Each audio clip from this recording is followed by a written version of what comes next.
Welcome. Thanks once more for tuning in. And I hope the blessing of the Lord and His peace is resting upon you even at this point in time. I would like to share with you something on Shiloh. I know I've touched on this in a previous recording, but that was not in detail. This is in a little bit more detail where Shiloh is concerned. Alright? Because I want us to understand that we could be at our best for God right now, and then in another moment we could be on the wrong side of the wrath of God. Shiloh. After the people of Israel crossed the Jordan River into the Promised Land under the leadership of Joshua, the tabernacle with the Ark of the Covenant inside were established at Shiloh. Alright? So this was set up after Joshua crossed over the Jordan River into the land of promise. The Ark of the Lord was there with the covenant of the Lord on the inside, and that's when Shiloh was established. The name Shiloh means peaceful or tranquil, and no doubt it was with the Lord's presence. In the presence of the Lord there is peace, there is joy, and there is tranquility. In God's presence, no place on earth could have been more secure than Shiloh. No place on earth could have been more secure than Shiloh. It was God's country, and they were God's people. Shiloh remained the religious and political capital of Israel, with the tabernacle there for over 300 years. I said it again. Shiloh remained the religious and political capital of the Israelite people, the people of Israel, with the tabernacle there for over 300 years. From the time of Joshua, about 1400 BC, to the time of Samuel, and that is about 1100 BC, in the time of Samuel. It was there that Anna dedicated her infant son Samuel to the Lord in 1 Samuel 1 verse 24, and where he was raised by Eli the priest, 1 Samuel 2 verse 11. While the Israelites remained faithful and obedient to the Lord, they lived peacefully and perfectly secure. Notice that. While they remained faithful and obedient to the Lord, they lived peacefully and perfectly secure. If you stay under the blood, the devil can do you no harm. Over time, however, they became careless and disobedient in their relationship with God.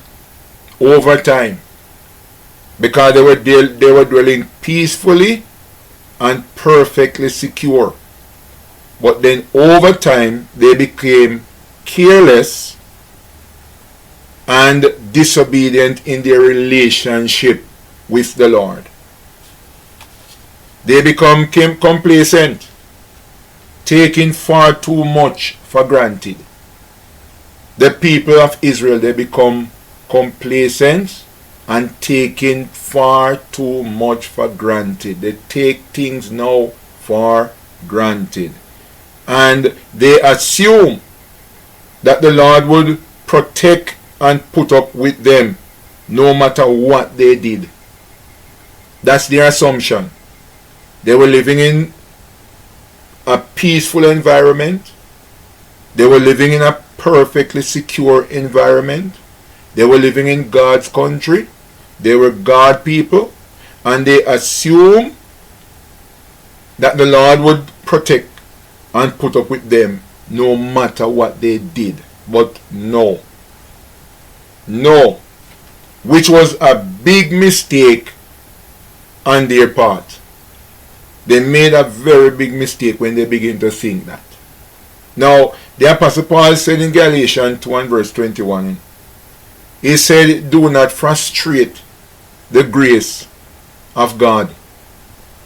We must not frustrate the grace of God. Don't take the grace of God for granted. And not because we are the people of God. Not because we are called by His name. Not because we live in a peaceful and secure environment. Yes, we must assume that whatsoever we do, the Lord would still protect and put up with whatever. No, we must not assume that. Don't frustrate the grace of God. The end result is summed up in chapter 4. Yes, with the disastrous defeat of Israel.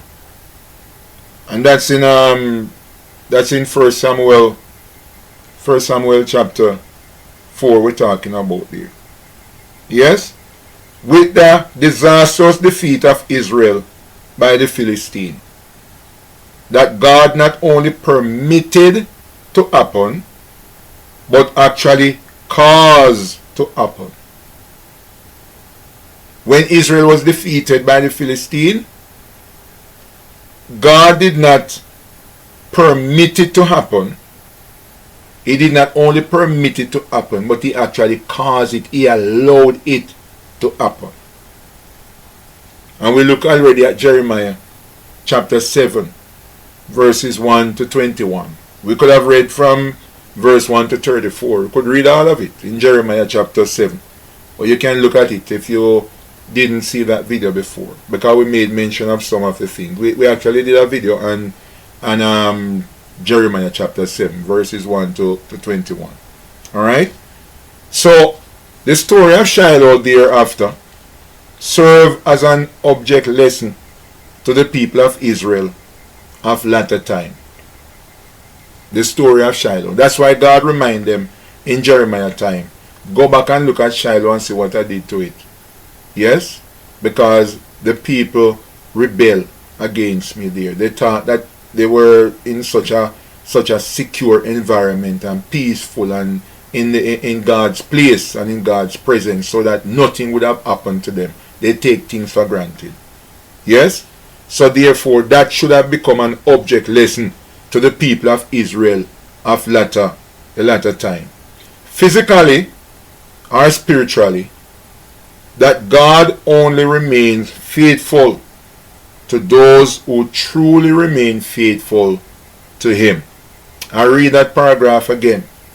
The story of Shiloh thereafter served as an object lesson to the people of Israel of the latter times, physically and spiritually, that God only remains faithful to those who truly remain faithful to Him. Amen. 1 Samuel 2 and verse number 30. Thank you very much for watching, and the Lord bless you.